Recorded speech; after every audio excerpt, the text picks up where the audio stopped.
and welcome to the Brooklyn Heights Association's annual meeting. I'm Amerika President of the BHA, as you see on the screen. Our first order of business is to waive the reading of the minutes of last year's annual meeting. They're available on our website, thebha.org. Any comments, please write to info@thebha.org. I'd actually like to start this evening with a tribute to two very special members whom we have lost this year. Jack Kenny was my neighbor, always Mr. Kenny to me. Way before email, he used to stop by the BHA office regularly with quality of life reports, overflowing trash bins and the like. His loyalty to the BHA was legendary. I don't believe he ever missed an annual meeting, and I'm pretty sure that he was the first to put a 6-lane highway, no way poster in his window. Ben Crane, who passed away just this past week, will always be a source of inspiration to the BHA. He spearheaded the successful lawsuit that preserved the scenic view plane and stopped development down at Piers 1 through 5. To quote our former executive director, Judy Stanton, Ben Crane was a treasure of a man who gets as much credit for Brooklyn Bridge Park as can be poured on him. What a gift to all of Brooklyn. Our condolences to his family. And now here's tonight's agenda. I will give you a recap of this past year and a preview of the BHA's plans for the next. Lara Bernbach, our executive director, will give a financial report. Then Tom Stewart will announce our community service awards. And finally, we will turn the screen over to two experts, Leslie Kaufman and Eugene Linden, who will discuss the topic that cannot be avoided, climate change, what it means for our city, and what we can do about it. As we look back on this past year, it is reassuring and kind of wonderful to note how many live, in-person events the BHA was able to sponsor despite the challenges due to COVID. Last April, we held our first Spring into Service Day, where we combined spring cleaning and community service by collecting donations for two wonderful Brooklyn-based organizations, Little Essentials and the Brooklyn Book Bodega. In addition, we passed out garbage bags for neighborhood litter collection, and each participating child received a small flower for planting. We're planning to make this an annual event, so, as my mother says, keep your eyes peeled for an upcoming announcement. In September, we honored New York City Parks for the agency's service during the pandemic and District 33's outgoing City Council member, Steve Levin, at our Party on the Promenade, an outdoor fundraiser. Yes, you see Deja Hosty and our now Borough President Antonio Reynosa speaking with Otis Pearsall here, and Steve Levin giving a big hug to Judy Stanton. Among Council Member Levin's many accomplishments, I'd like to highlight the additional $1.2 million that he garnered for the much beloved historic Bishop's Crook street lights. These monies are in addition to the allocations previously secured by Congresswoman Nydia Velasquez and Steve's predecessor in the City Council, David Yaskey. The installation of these street lamps is an ongoing project dear to the BHA, which we continue to monitor. In early October, our resident historian and BHA Governor Jeremy Lexon organized a series of wonderful and, I have to say, sold out walking tours on a lesser-known aspect of Brooklyn Heights history. The topics were women's activism and suffrage, abolitionism and African-American self-determination, queer history, and, yes, Art Deco architecture in the Heights. Our plan is to hold another round of tours in 2022. Again, stay tuned for dates and details, and I certainly recommend that you reserve your spot early as soon as these are announced. On a beautiful sunny day in late October, we held the Halloween parade on the promenade, where our adorable youngest generation was joined by our very scary elected officials. On a more serious note, the BHA has not wavered in our commitment to pursuing a responsible and sustainable solution to the problem of the BQE. We continue to work with our neighbors and teammates in the BQET That is, as you see, the acronym for the Coalition for the BQE Transformation.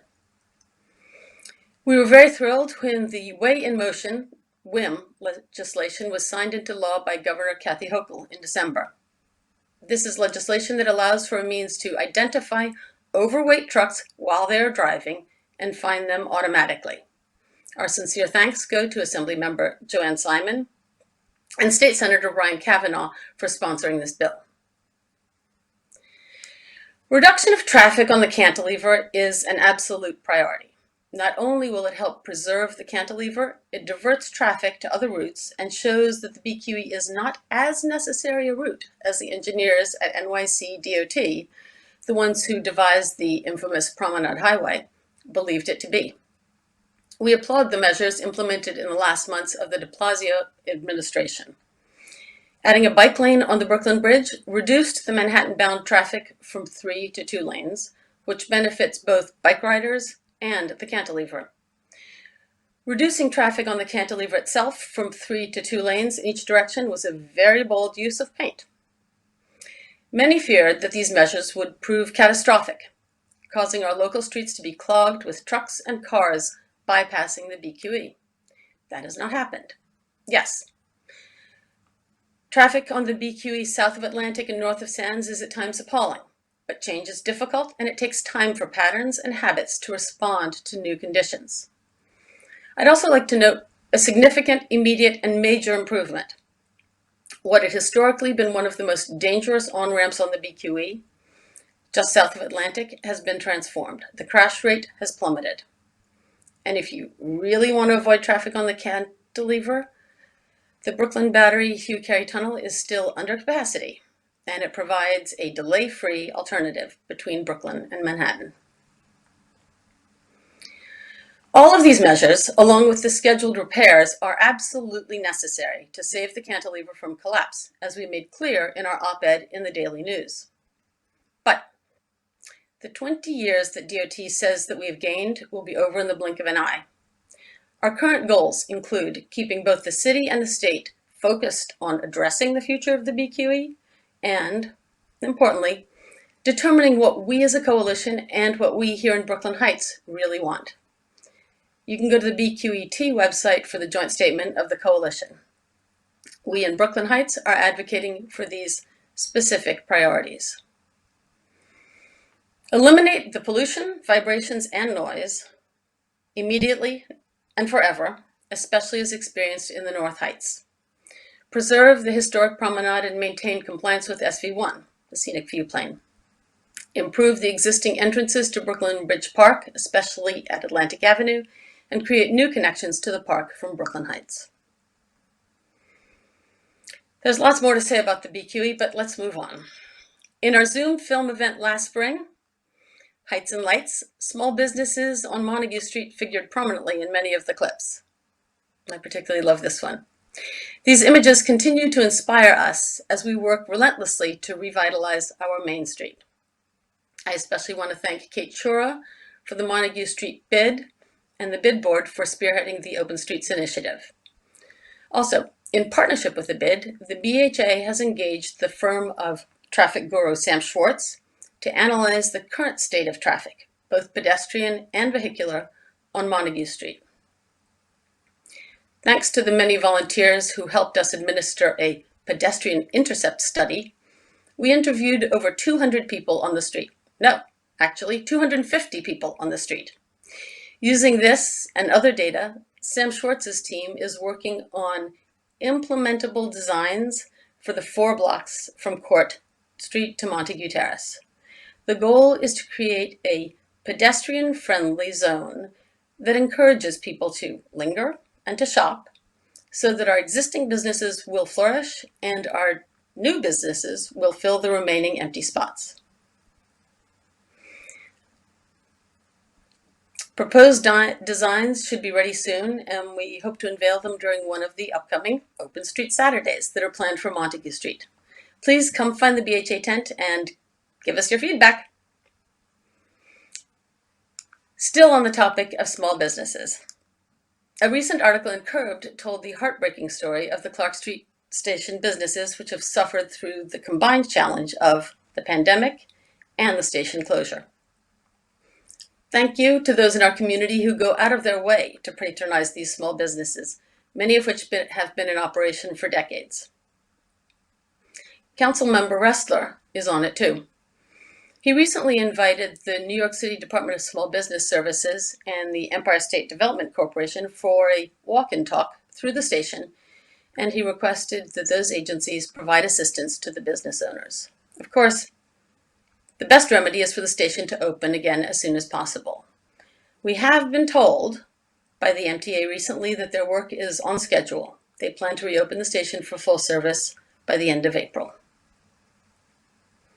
What else does next year hold for us here in Brooklyn Heights and at the BHA? Well, with the perimeters of our state Senate districts changing radically, Brooklyn Heights will be losing Senator Brian Kavanaugh when we become part of Senate District 23. As you see, most of Brooklyn Heights, Dumbo, is being combined with parts of Cobble Hill, Carroll Gardens, and Red Hook, the coast of Sunset Park, Coney Island, Brighton Beach, and northern Staten Island.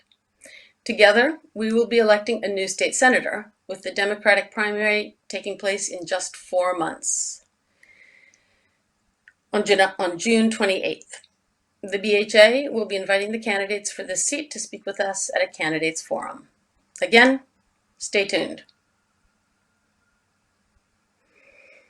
In a return to a new tradition, we will be holding the 3rd Brooklyn Heights Designer Show House this fall.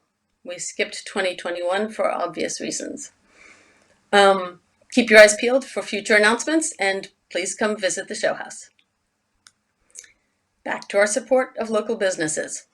We are launching a new initiative this spring called Neighborhood Partners, which will reward BHA members who shop in our neighborhood businesses with a discount.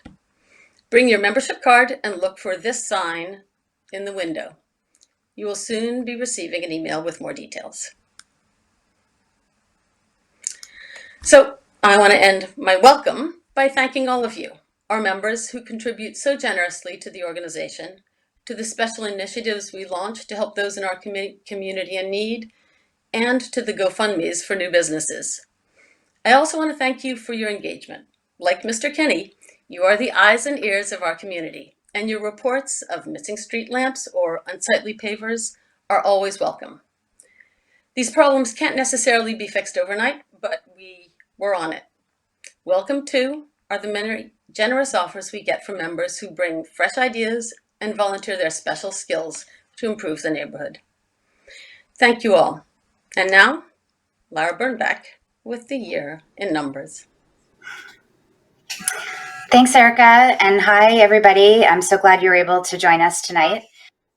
I'll be brief with my report, but for anyone interested in a deeper dive into the BHA's finances, you'll be able to find our 2021 audited financial statements on our website under the About Us tab, just as soon as our auditors have completed their work.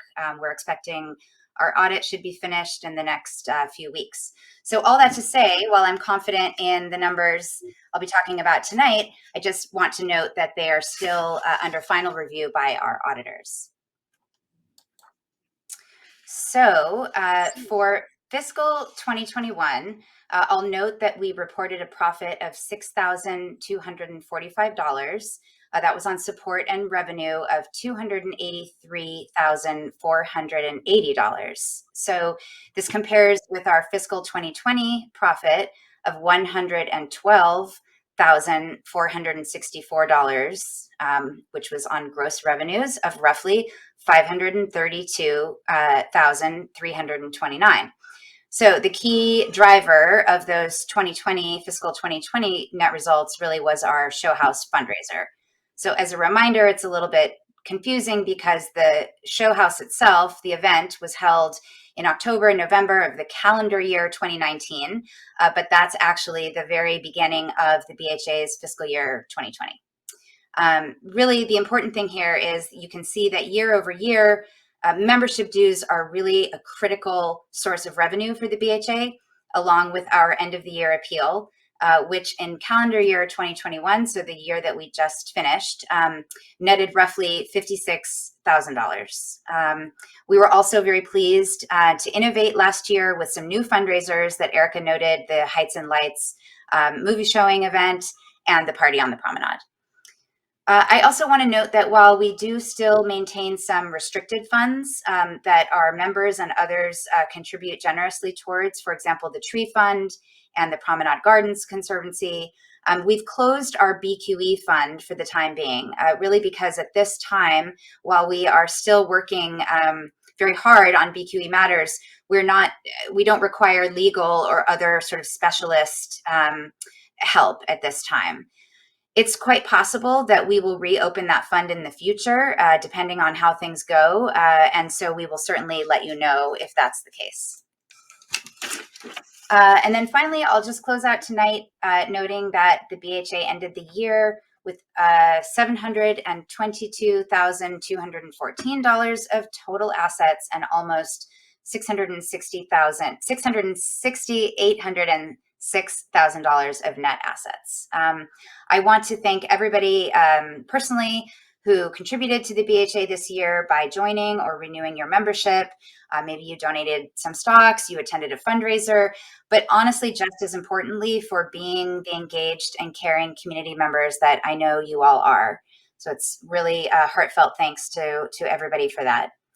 And now it is really my great pleasure to introduce Tom Stewart, who will once again present our Community Service Awards for the evening. Take it away, Tom. Hello. Now, as we gather this evening, we celebrate the fact that we live in a community where people truly care for their neighbors and want to help each other with their time, their money, their passions, their special skills. So it's time now to recognize the generous contributions of some of our neighbors with the BHA's annual Community Service Awards. Now, sometimes there are things that happen in our communities that we simply take for granted because they seem to happen every year like magic. We don't spend a lot of time wondering why or how they occur. We just enjoy them without realizing just how much time and energy really goes into making it all come together. Well, such is the story of the Christmas tree lighting ceremony on the promenade. And tonight we'd like to recognize Amerika Williamson, who is the unsung hero of this lovely community tradition. Now, while the annual tree lighting ceremony dates back to the 1950s, Amerika, who is a Heights resident since 2002, began coordinating the project for the Brooklyn Heights Garden Club in 2009. And working with the Parks Department of New York City, a lighting contractor, and a forester, she makes sure that the 25-foot tree shines brilliantly on the promenade for all to enjoy from mid-December through late January, which really helps bring a festive atmosphere to the neighborhood during the shortest and bleakest days of the year. Now, if you've attended the lighting ceremony, you'll know that each year a child is selected to flip the switch and turn on the lights while Santa leads the countdown. Now, Amerika notes that multiple people and neighborhood groups help with the project and contribute each year, including the Heights Casino, the BHA, and most recently, singers from the Grace Chorale. Amerika has told the BHA, "I'm always so happy to be a part of this beloved tradition and hope it always continues to brighten up the promenade each holiday season." And the BHA is extremely pleased to recognize your contribution to the neighborhood, Amerika, and we thank you for keeping this holiday tradition strong. Bravo. Take what you need, leave what you don't. Now, that's the motto of the Brooklyn Heights Community Fridge, and tonight we are pleased to honor the founders and supporters of this very important service to our community. Now, although our community has always had people in need, the COVID-19 pandemic has exposed those needs in new and more visible ways. So in 2021, a group of Brooklyn Heights residents led by Reverend Adrienne Thorne, the pastor of the First Presbyterian Church, came together to build the Brooklyn Heights Community Fridge to provide fresh food and meals to those in need. The fridge itself was ingeniously designed to blend in with our historic neighborhood, right down to the brownstone bricks painted on its front. Caroline Coster, who, along with her husband James Coster, who is an architect and the designer of the fridge, were among the first to champion the project. Caroline notes, "We can't do it without the generous neighbors who cook meals, deliver fresh fruits and vegetables, farmers who share fresh produce, kids and families who clean and bring food and get the word out, and everyone else who makes this project possible." Now, the Brooklyn Heights Community Fridge has been recognized by Nextdoor.com with a Love Your Neighborhood Award and was featured in this short video produced by the social media company. We met on a rainy day just inside the narthex with our masks on and started laying out a plan. It was not my first post on Nextdoor, but this was like the first one I think I'd reached out like in my official capacity as the Reverend of the Presbyterian Church here in the neighborhood. First, it was a call out to neighbors. Hi, neighbors. We are dreaming about building a community fridge. And is there anyone who can help us? And I read that and I thought, she's talking to me. And there was just this flood of offers of money, carpentry, design. And so about a dozen of us got together and started making a path forward. So every Tuesday and Saturday, my kids and I go to the farmers market and we get local produce and we stock the fridge. As important as it is to be a global citizen, I'm a local citizen too. And this little piece of the world is a place where my community is, where I raise my children, where they protect me, and where I give back to them as well. I love my neighborhood because there's so many people here who want to do good things.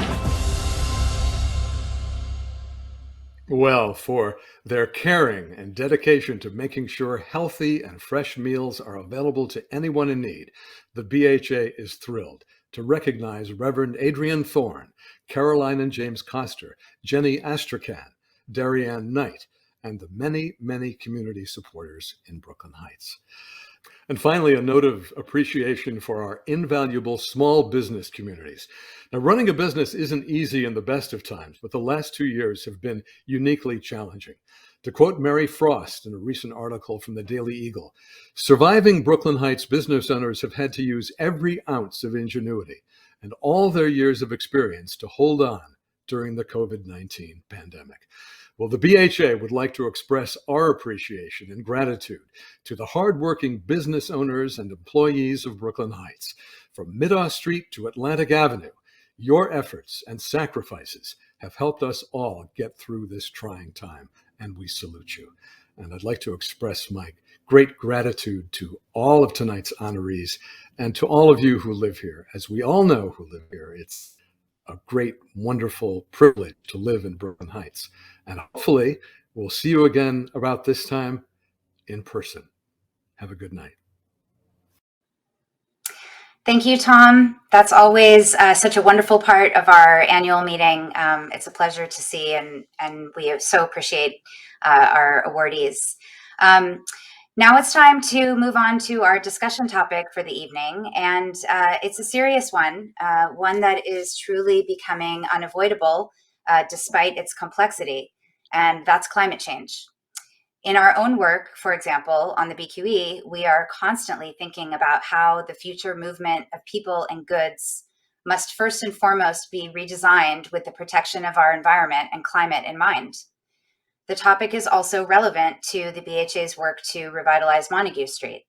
As we see world-class cities like Barcelona and Paris eliminate cars from the center of their cities, how should we in Brooklyn envision our own neighborhoods and our commercial corridors? So I'm honored to introduce our speakers for this evening, two award-winning journalists, Eugene Linden and Leslie Kaufman. They will engage each other in a conversation for about 30 minutes. And then I'll be back on screen with some questions from our audience. So please enter any questions you would like to ask to Eugene or Leslie into the Q&A, which we'll be monitoring during their discussion. Eugene Linden is the author of The Parrot's Lament, The Future in Plain Sight, and several other books on animals, the environment, and issues relating to humanity's place in the natural order. He's consulted for the US State Department, the UN Development Program, and is a widely traveled speaker and lecturer. Eugene's forthcoming book, which you can see a picture of there on the screen, is called Fire and Flood, A People's History of Climate Change. And it's available for pre-order at many of our brick and mortar independent bookstores where we hope you still continue to shop. Eugene is also no stranger to Brooklyn Heights. You can find him frequently strolling our streets with his daughter and grandchildren who live here. And now I'm pleased to introduce Leslie Kaufman. She is a climate change reporter for Bloomberg Green, covering the people, politics, and science reshaping U.S. climate policy. She writes frequently about the environmental justice movement, the financial and social implications of natural disasters, and the impact of products like plastics and tobacco on the natural environment. Before Bloomberg, Leslie was a national environment reporter for the New York Times. Her work has been featured in Popular Science, Inside Climate News, and NPR. Leslie and her family lived in Brooklyn Heights for many years, and when pressed, she says she's still a Brooklynite at heart. So it's now my pleasure. Eugene and Leslie, welcome to the BHA annual meeting. Great. Well, hello, Delighted to and be thank here. you so much for having us. And indeed, I still have my 718 area code on my cell phone, so this is how you know that I'm a Brooklynite at heart. I'm very honored to be here to talk to Eugene. Not only is he a longtime author and someone who's considered climate change, he has also written a book that I think addresses some of the bigger issues that all of us grapple with when we think about this topic. At this point, unless you've had your head under a pillow, you've heard about climate change. But I think one of the questions that I've always had, and I think that other people have, is we've known about climate change for so very long. For decades now, it's been coming at us in slow motion. And yet, if you look at what we've accomplished to stop it, it's very little. I'm so pleased to be talking to Eugene because his new book addresses just this question. Eugene, I was hoping we could start our discussion there with why, if we have so much knowledge about climate change, has it taken us so long to address it? That's precisely why I wrote the book. I think 60 years from now, our great grandkids are going to be asking, how did this happen? You knew about it for 35 years and you did nothing or very, very little. Way back, I think it was 93, I did a big piece for Time magazine on, it was called Who Lost the Ozone? And it was, I looked at why it was that these chemicals, which were discovered to destroy the ozone layer in the late 70s, weren't banned for another 11 years. And the answer was, of course, that industry mobilized and they developed this playbook, to delay action. And at the end of that piece, it was 93, and I asked the question, well, ozone was only hurt by one class of chemicals, and it was really only one dominant player, DuPont, that played a role in delaying the action. Climate change involves almost everything we do, and I wondered if industry would mobilize to gum up the works on taking action to address global warming. And of course, now we know the answer. It's 33 years from 88 when it became a mainstream issue, and the first efforts started the Kyoto process, Rio conference, all these various conferences, and emissions are 60% above what they were back then. But it gets even worse. The population of the planet in 1990 was 5.3 billion people. It's now 7.8 billion people. That's 2.5 billion people who are alive today who weren't alive back when we first started thinking about taking action on climate change. The average emissions per person in the world today is about 4.7 metric tons per person.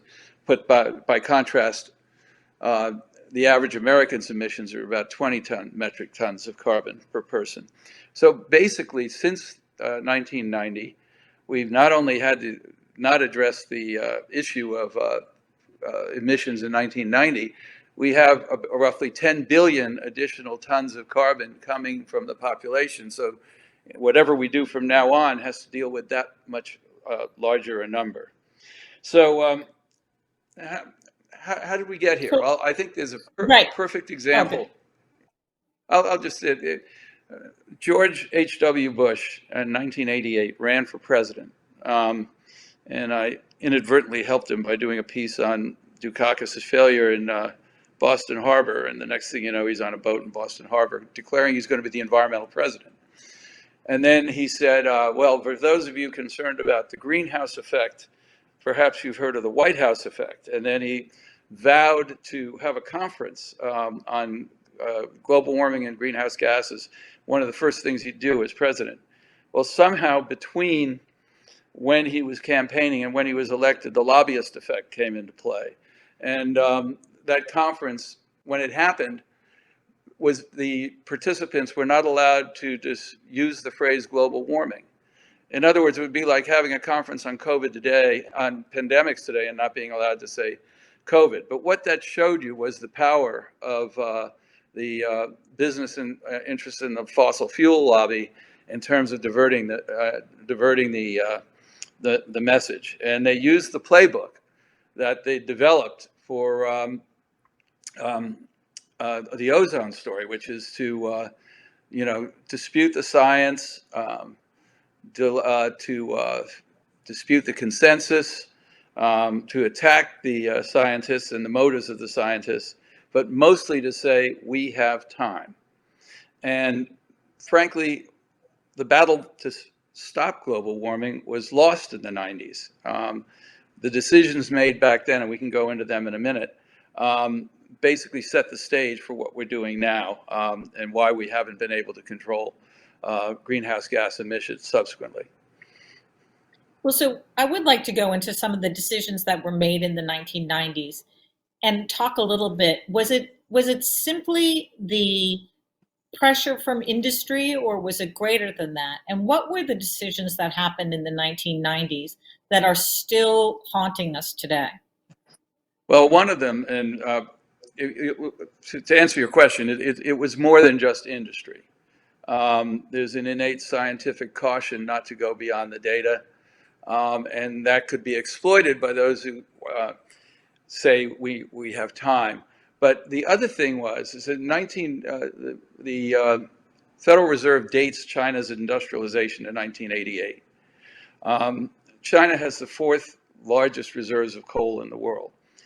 Way back then, and I remember these conversations vividly, people were saying, gee, when China and India industrialize, whatever we do in the West is going to be overwhelmed by the emissions that will be coming if they use coal.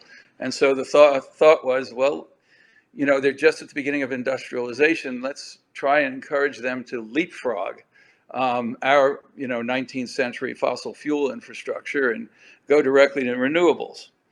And there was a lot of talk about that. In fact, the phrase leapfrogging technology was created with regard to China in 1988, but no frogs leapt. Somehow, what we were given, the problem was we were giving these China and India a mixed message. We're basically saying, do what we say you do, not what we did and not what we're doing. And that was the real problem, was at the same time we were telling them not to use coal, we were developing using our coal reserves to generate electricity. And so we gave them a mixed message, and there was never any thought of giving incentives to China and India to go down the renewable path, which actually could have been a path of economic development. And China chose coal. And one reason they chose coal, oddly enough, was the reverberations of the Tiananmen Square protests, where they were shaken, the leadership was shaken to the core and felt we have to pursue economic development at all costs. So that put China and India on a path of using fossil fuels for their massive industrialization. The result is that China emissions amount to more emissions than the entire OECD or the entire EU and combined and dwarf any other country's emissions. India has gone from a very low amount of emissions to actually being the third largest emission.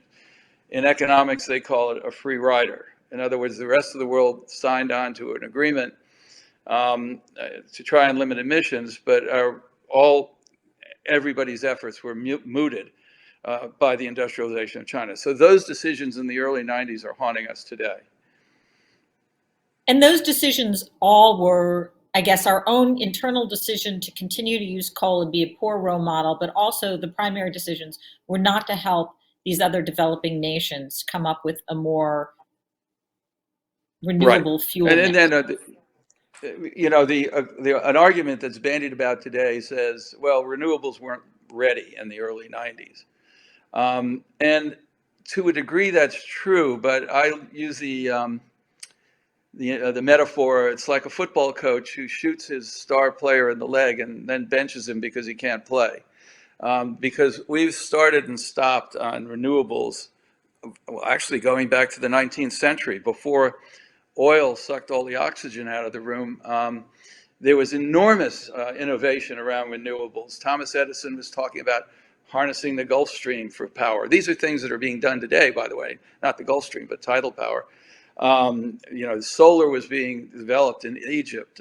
Wind power was being developed in Italy. Geothermal power goes back 1,000 years informally, and all of a sudden, all of these. Right. The Vikings, exactly. And actually the Romans used it for their hot springs and such like that. Iceland today, I think, is pretty much all geothermal. Iceland is, that's exactly right. That's exactly right. And so all the renewables went into a coma. And then, of course, the Arab oil embargo came in the early 70s. And Jimmy Carter famously was supporting renewables, not because of climate change back then, but for energy independence. Reagan gets elected. All the tax credits that were supporting innovation went away. Phil Clapp, the late environmentalist, said it set back solar by 10 years. And of course, then Clinton gets elected and there's some new movement towards renewables. And then, of course, not Clinton, sorry. Then, when was it? But then George W. Bush comes in, and of course, once again, we stop, you know, things continued at the state level, but not at the federal level. Then Obama comes in and renewables are back in, and then Trump comes in, and of course, coal is back in. So, I mean, it's been a very jagged kind of progress on renewables that could have been incredibly different with different leadership. Well, your book talks about 4 clocks. I was hoping you could talk to us about what those 4 clocks are and how you see the different pieces of the puzzle. Well, that's the device I use to sort of put together the narrative, because what we have is the basic clock is, of course, is reality itself. These climate change signals separated from the noise in the early 90s. There were a bunch of warmest years in history in the 80s, but people said, well, this could be random variation, you know. But it became quite clear in the early 90s that the climate change is here. And so in reality since then has been a drumbeat. I mean, every decade has been warmer than the last, and they've all been setting records.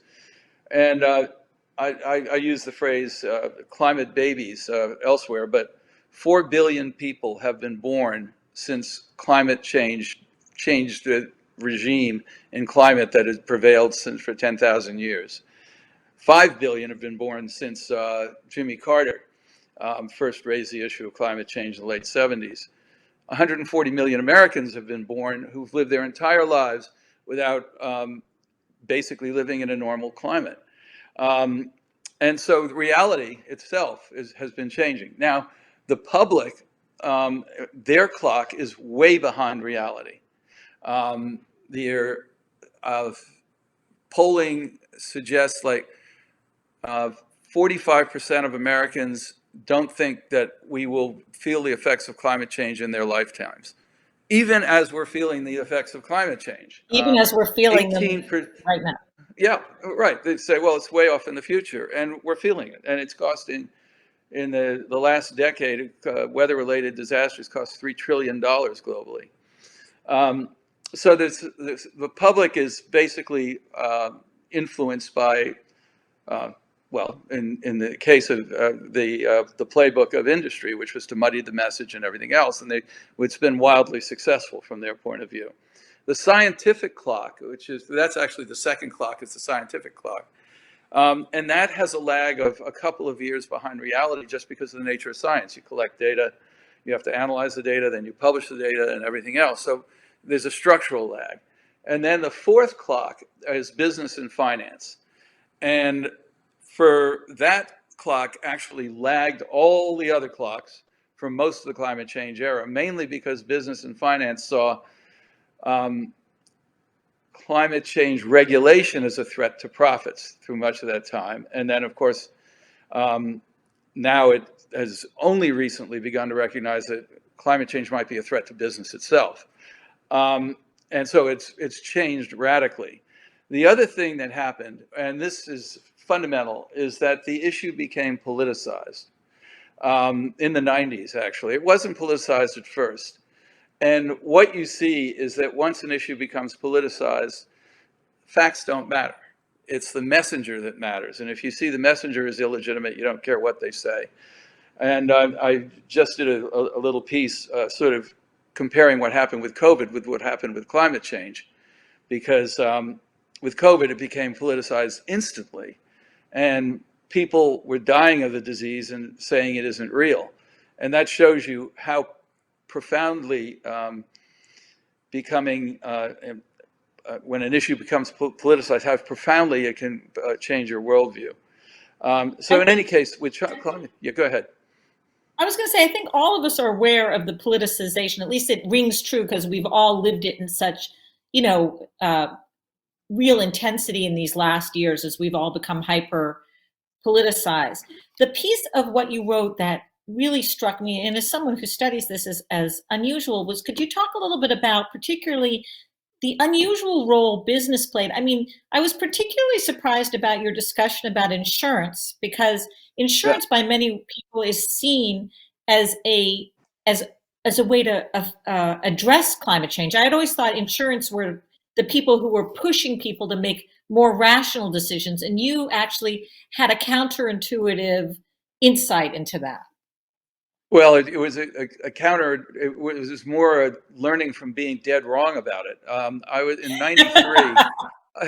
I wrote a piece for Time saying exactly that I saw the insurance as possibly the white knight in the climate change era. And the reason is that the reinsurance side is acutely aware of all sorts of risks, and they do their pricing based on past patterns. It's their job. Climate change means that's their job, exactly. And so they were wonderful. The reinsurance side had organized all these great conferences on the costs of climate change and how it could bankrupt the industry. And then I thought the second part of that, as you said, is that through pricing, it would bring a gradual adjustment of people, moving out of harm's way in terms of climate, and recognizing that climate would impose costs on the economy.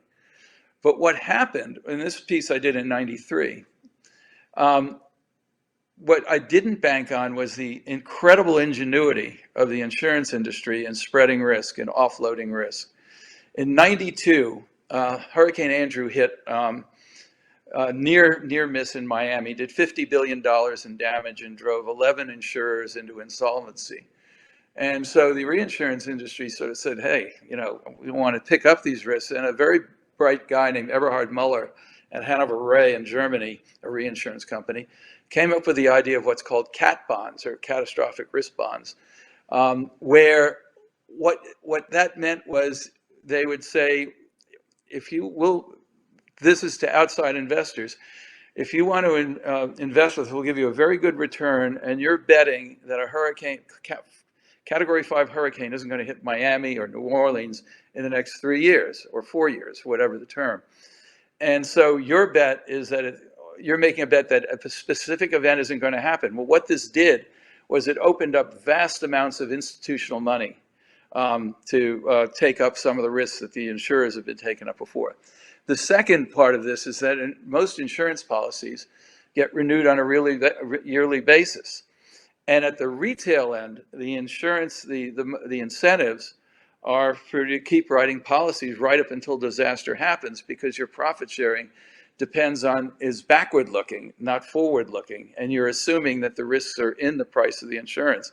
And so we had this system where one half of the industry absolutely was attuned to the risk, and the other half of the risk industry went blindly ahead. What's the result? 5 million people have moved to the coast of Florida. That's just Florida since Hurricane Andrew. Millions moved into the fire zones of the West, even as fires began. And then everybody's scratching their head. And then what's happening, of course, now is that in California, many of the big insurers have pulled out. And I know personally of one example where a homeowner's insurance, once AIG pulled out, the private quote they could get was 10 times the premium. Premium went from $20,000 to $220,000, and the deductible went from $12,000 to $750,000. Well, this happened to be somebody affluent on the coast. But if in middle class, if your premiums go up by a multiple, you can't do it. And as real estate is driven at the margins, of course, the buyer may not be able to get or afford insurance to get a mortgage to buy your house. And so this actually could precipitate, climate could actually precipitate a repeat of the breakdown of 2008, the meltdown. Only this time, of course, it would happen year after year after year. I mean, so that's Right. the fix we part put of us the problem in. is that the federal government and the state governments have stepped in. We've seen it with flood insurance. We're now seeing it with fire insurance. The private market fails. Homeowners complain. The government comes in and essentially creates a very subsidized product that all the rest of us subsidize, and that keeps Absolutely. the system. Everything gets shifted to the consumer or taxpayer one way or another. I mean, you look at PG&E, which some of their lines cause these major fires. Well, they either raise their rates or the state takes it over in California. Either way, the consumer is going to pay the price. But it's not a simple problem, and as you're aware from an environmental equity standpoint, because take, for example, the Florida Keys. If it was actually priced to the risk of climate change and sea level rise, none of the workers could afford to live there. And so we couldn't really have a service industry in one of the biggest tourist areas of the state. Well, this makes me actually want to bring, because Florida is one place, but New York's another place that's surrounded by water. Brooklyn is one of those places that's surrounded by water. Let's talk a little bit about the threats to New York as you see them. I mean, we've had some experience. Obviously, we had Sandy, we had Ida. So in terms of threats to the local area, what do you see? Well, I think you put your finger on it. I think Sandy was the iconic storm letting us know about the threat of climate change for a couple of reasons. Remember that the subway system flooded for the first time. The storm surge was 14 feet from Sandy. That's because the storm was gigantic. It didn't have huge winds, but it had a 1,000-mile fetch to build up tides. And of course, it hit at high tide with a full moon. And that 14 feet broke the record at Battery Park by 4 feet. So what were the components of that storm surge? They were 4.6 feet of tide, 9.4 feet of storm surge, 1 foot of climate change. Take away that 1 foot, that's sea level rise from climate change. Take away that 1 foot, and the subways wouldn't have flooded, causing $5 billion worth of damage. Canal Street probably still would have flooded, but ultimately that storm cost New York City $19 billion. And what that points out is the importance of thresholds. You build an infrastructure based on the risks, past risks, and you say, well, I'm going to prepare for a 1 in 100-year flood, or a 1 in 400-year flood. It was, for the subways, it was between 1 in 100 back in the early 20th, late 19th century, right? Then this comes along, and this kind of flooding can, of course, come along far more repeatedly, and your infrastructure, and as Hurricane Katrina in New Orleans, the same thing when the levees were overtopped. whereas if you prepare your infrastructure and it's overtopped by 10%, the damage, of course, can be 1,000-fold greater. And that's what we're facing around the world. Go ahead. Well, I was going to say, so we know there's already been a foot of sea rise. There was just recently a new report out saying that actually the amount of sea rise we've had in the last century, we're now going to get that in the next 3 decades. So we're speeding up sea rise, the level that it's coming. So New York is a sea level city. We talked about this a little bit, but I'd be curious, what can New Yorkers do? They're talking about a U out in the harbor. That might be a solution, but that's not a very flexible solution. A lot of people like nature-based solutions. I'm wondering, is there, I mean, or do we just have to get everyone to stop using coal today? Like what, I mean, if you were... Well, we have to all yeah. I mean, the great thing in New York State, well, I don't know New York State. The U.S. only 19% of our electricity is generated by coal. Now, I think for individuals, you know, the consumer is 70% of the economy. Consumer purchase 70% of GDP. If consumers were climate conscious in their purchases, that would have provide an enormous signal for businesses to sort of get with the program. And maybe we could see you know, businesses lobbying rather than fighting climate regulations. I think the problem is the way we do business in America is that the perverse incentives that I described for the insurance industry prevail everywhere. There is an enormous momentum to business as usual, and so Tony Leserich, a pollster on climate, described climate change as the collective action problem from hell, because it can only be solved with collective action. And that's anathema, because we tend towards libertarianism and not wanting to do collective action. My solution, my idea, and the hour is very late, of course, but we have to. Zero emissions is not enough. We actually have to lower emissions, and every nation on Earth has to do it, and every nation can. Efficiency has delivered 20 times the lowering of carbon that any of the renewables have so far.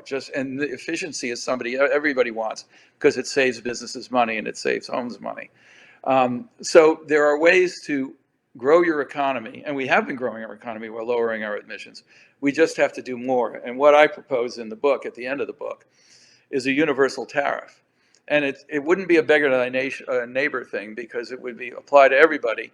And if we set a target, say 3% a year, which is the target at the minimum that we'd have to set in order to not get to where we're headed with business as usual, which is a 2.5 degree warming.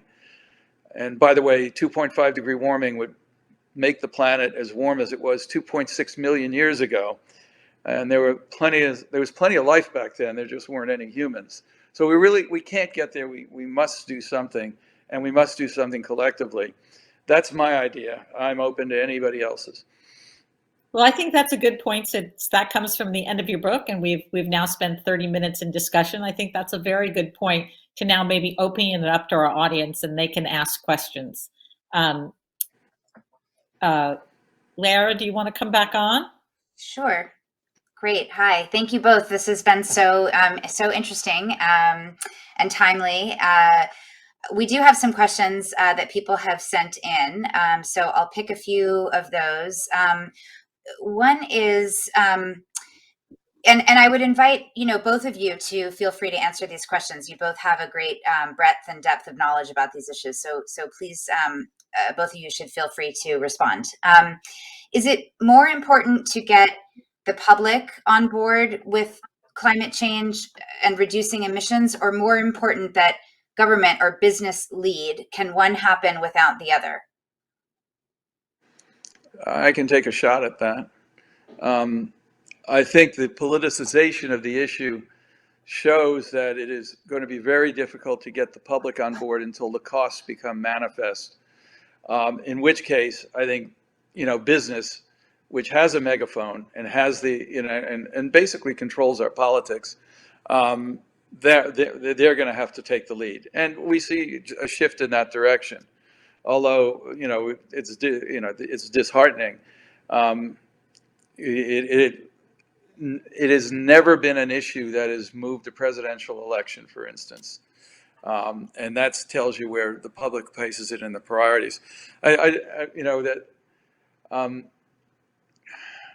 Educating the public, if the messenger is deemed illegitimate, as I mentioned earlier, is going to be an extraordinarily difficult job. However, insurance rates, going up by a factor of 10 sends a message to the public that this is an issue you can't ignore. Leslie? Yeah, there's been a great effort in recent years to mobilize business, and business has done some extraordinary things. Huge amounts of money are going into ESG. This has been both used to fund new investment and to pressure bad investments. But I personally am the feeling that until government acts, we cannot do things on the scale necessary. Otherwise, obviously you want all places going together, but I sort of feel like until the government either puts on a carbon tax or a tariff and gives an incredible message to business that there's no monkeying around, I think we move too slowly and ineffectively. A carbon tax is a great idea. Go ahead. No, sorry. I just was going to ask if you could clarify what ESG means for those who may not know. So ESG is something that is growing very much in the Wall Street world. And if any of you invest, perhaps you've heard the term. It stands for environment, social, and government. It's a movement that started years ago, actually, probably with the South Africa apartheid movement, where people said, I don't want to be invested in a morally corrupt system. And then that expanded. And a lot of people have said, it started out simply, I don't want to be invested in oil companies, for example. But there is a big question of whether you want to just belong to a fund that doesn't have oil stocks, or whether it's more effective to actually own oil stocks and pressure them from within. So in any case, the amount of money pouring into ESG funds is huge. Whether they're actually doing good or not is a very open and debatable question. But it's clearly the trend on Wall Street, where investors are saying, I don't want my money to be used to exacerbate climate change.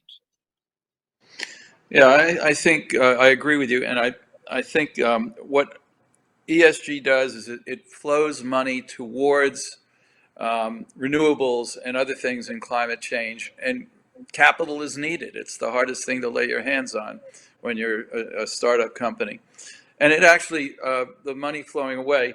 The Achilles heel of ESG is that when money flows out of say an oil company, its yield becomes higher, and that attracts a new class of investors, distress investors, who may not have the scruples of the ESG investors. And so, in a way, they win either way. Well, it makes it harder and more expensive to raise capital for a coal company or another fossil fuel or a bad actor. But it, on the other hand, investors to go where the money is. And I spent some years as a chief investment strategist of a distressed hedge fund, and I remember talking to a very well-known, very famously progressive hedge fund manager, and saying, after he gave a speech on environmental responsibility, so your fund will not invest in coal, and he would not say that. In other words, it's if there was a return, there he had a responsibility to his investors. So, but the positive side of ESG is very, very real. Great, thank you. Okay, bringing it closer to home. If you were in charge, this sounds like a presidential debate question. If you were in charge of, or mayoral debate, I should say, if you were in charge of decarbonization for the Adams administration, what would be your top 3 priorities?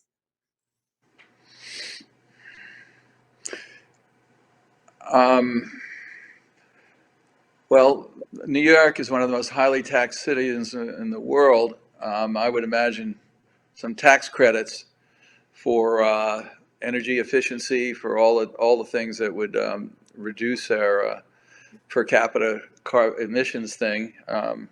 switching to renewables. I'd also, you can get if you're Con Ed, you can get a renewable source, but I mean, maybe doing a lot of support for that kind of a switch, and then of course. I would think, this is happening, but green roofs, that can have a major effect on cooling costs in the summer. And although that's more of a specific rather than a general program. Yeah, I think people are interested in hearing about anything that we, as individuals, as citizens, can do, whether it's in Brooklyn Heights or New York City. Leslie, I don't know if you have any thoughts you wanted to add about what city priorities could or should be for reducing emissions. He hit the big ones. I mean, the biggest emission emitters in New York are the big buildings. That's not like other cities. Right. In other cities, cars and traffic are also the big emitters. But our buildings, and old buildings particularly, are terribly energy inefficient. New York has done a pretty good job. And then I bring to you something that would be very controversial, but which New York is pushing, which is whether you should have gas lines in buildings. And I daren't speak to your architects on this board, but we've all been trained to think that gas lines are a superior form of heating, but it would be a good thing to get rid of those as well. Okay, interesting. I think I probably should know more about this than I do, but I think that there was just a law passed or it's up for discussion in the council about not allowing gas hookups in any new construction. Absolutely. It's a big debatable issue right now in New York. And you have to come down, if you're an environmentalist, on the side of no more gas. What happens when you electrical generating plants have a 30-year lifespan typically. In the early 90s, when renewables were first, getting a new surge behind them, unfortunately, gas was really cheap. Natural gas was really cheap, and the turbines have become that much more efficient. And so what happened was, in the early 90s, utilities committed to a whole new generation of gas, fired of gas-powered electricity, and basically shifted the timetable of renewables by a generation. The problem with natural gas, which is better than coal or gasoline or diesel, is that in its extraction, the methane's 30 times more powerful greenhouse gas agent than CO2. And what that means is, if you lose 3% of your gas through escapes anywhere in the refining or moving of the gas, you've negated any advantage of natural gas over coal even. And there's an enormous amount of leakage of methane, as shown by some of the satellite data that's been collected. So it's nothing but good is to sort of limit gas. New York, we could power New York City entirely with renewables, I think. That'd be hydro in part, and others. But if consumers made that choice, that would have a tremendous effect. Thank you. Another question, the questions are coming in now. Why do you feel that nuclear power is not more prevalent in the U.S.? I guess the person who wrote the question didn't say this, but I'm guessing that what they're trying to understand is whether you think that's a good option for us to help us get out of this climate emergency.